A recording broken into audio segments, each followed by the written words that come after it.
I recently found my journal from middle school, and it was definitely an interesting experience for me to read through it. So in today's video, I'm going to share one of the entries that stood out to me and just kind of what that experience was like for me. But before I get into that, I would like to first introduce myself. My name is Janellis.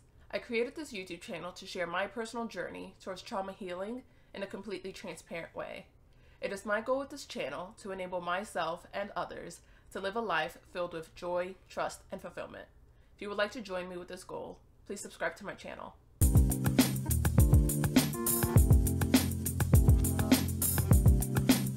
I'm just going to read the parts that I have commentary on. Wednesday, August 31st, 2005, which is insane because 2005 seems like it was so long ago. And then this one starts with, "Hi, it's been 26 days since I wrote. Almost a month, question mark. Oh, not question mark, exclamation point. I noticed a theme of me starting each journal entry saying how long it's been since I last wrote. I don't know why I did that. Like, I could just do the math just based off the date, but I guess I wanted to make it easier for myself. I think of Jennifer and Chili, my cousins, so much, which just makes me want to go over there and live with them.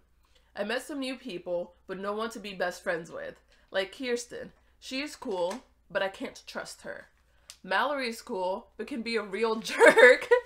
I didn't remember writing that. "I'm thinking about everything I could be doing in New York and everything I'm not doing here. I am so pissed. I can't find a best friend out here, which sucks. And nobody here fits the description of my almost perfect best friend role either." The fact that I had an almost perfect best friend role description... Again, 11-year-old Janellis. "And I am going easy on choosing somebody." I really did feel that way. Like, as cold or whatever as that might seem, I just remember feeling like I didn't have anyone here that understood me or that I could be close to. And I don't mean that in any other way than to say that, like, I just didn't really fit in Kansas. Oh yeah, there has been some hurricanes in New Orleans, and it's spelled Orlands. I really thought that's what the city was, not New Orleans. I thought it was New Orleans. But anyways, there has been some hurricanes in New Orleans, and the city is flooded. Water's going all the way to the roof, and it would take years to fix up the city. And I'm glad I love New York City and not New Orleans, which just makes me think that's so cold. Like, I just brushed past the fact that there were hurricanes going on there and just moved back onto the fact that I miss New York. I know I didn't mean to be that dismissive, but it definitely reads that way, and that's why I just shake my head reading it. But I know what I was feeling when I wrote this, and it was just a strong urge to really want to go back to New York and really go back to that old life that I felt was happier for me, or at least happier relative to being in Kansas. So it was just hard for me to like focus or think about anything else because I just wanted that so bad. Oh, okay, I definitely want to read this. This is gonna age me a little, which is why I like it so much. "Oh, I want this cell phone. I don't know its name, but I know how it looks, and I want it only because the camera on it records 15-second videos. It's so cool and looks cool too. I fell in love with it and I have to have it so badly. I got to go to bed. I have school tomorrow and I promise to write back as soon as I can. So good night." Okay, let me talk about that real quick. The fact that I was so impressed that it could record 15-second videos just blows my mind. Like, I remember some of the phones when it could first start taking pictures, that was a big deal. And then when it could take pictures and 15-second videos, like, whoa, those were just amazing features. And I think that's so funny, especially with how phones are today. Like, that's just not impressive at all. But at the time, whew.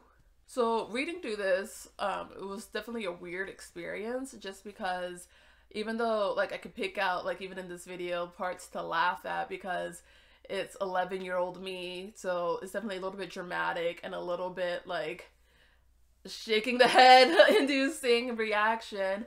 But I also remember how lonely I was at the time. Like, I really missed the family members that I got to see on a regular basis, but even more than that, I missed the friends that I had. Like, I had friends that I could better relate to, and I was just devastated that, like, it just wasn't the same in Kansas. Like, I never really found a group of people that I could be fully comfortable being myself with in Kansas. Like, I didn't really fit in. I always had to edit or water down myself a little bit.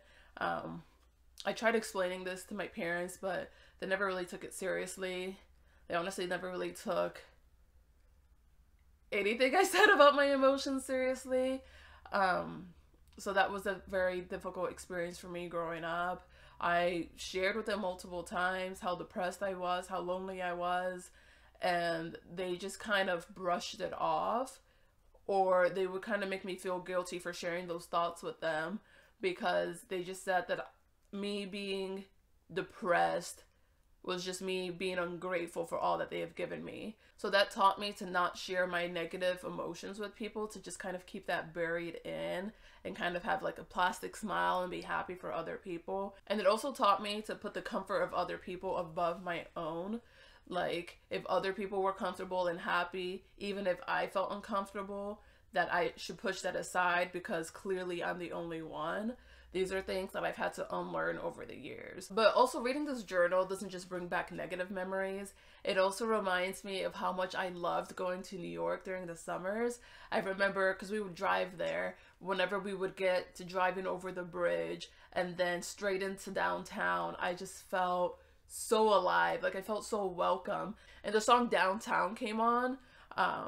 I'll link a video to that song in the description, because I can't remember how it goes, but it was just perfect in terms of how it described how I felt whenever we got to New York. And honestly, we didn't really do anything that was super fun while in New York. I just loved the feeling of walking around and just being around people that I felt like I related to more.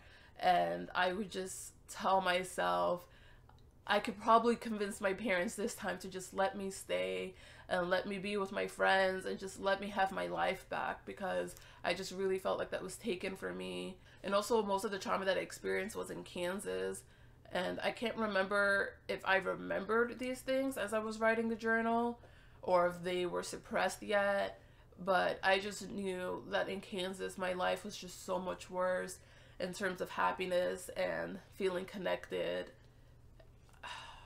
It's just a weird experience, but again, it's still positive because it still brings back some positive memories as well.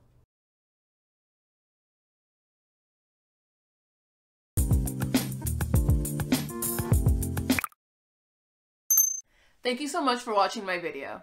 If you would like to further support my content, please go to patreon.com/yourfriendjanellis to become a member of my Patreon. As you may know, Patreon is a way for fans to support the content that they love on a monthly basis. Members of my Patreon enjoy the exclusive benefits of a chat community, live streams, and guaranteed access to me via direct messaging. By supporting my Patreon, you're allowing me to dedicate the time and effort necessary to create, edit, and upload new videos on a weekly basis. Thank you so much for your support, and I appreciate you all.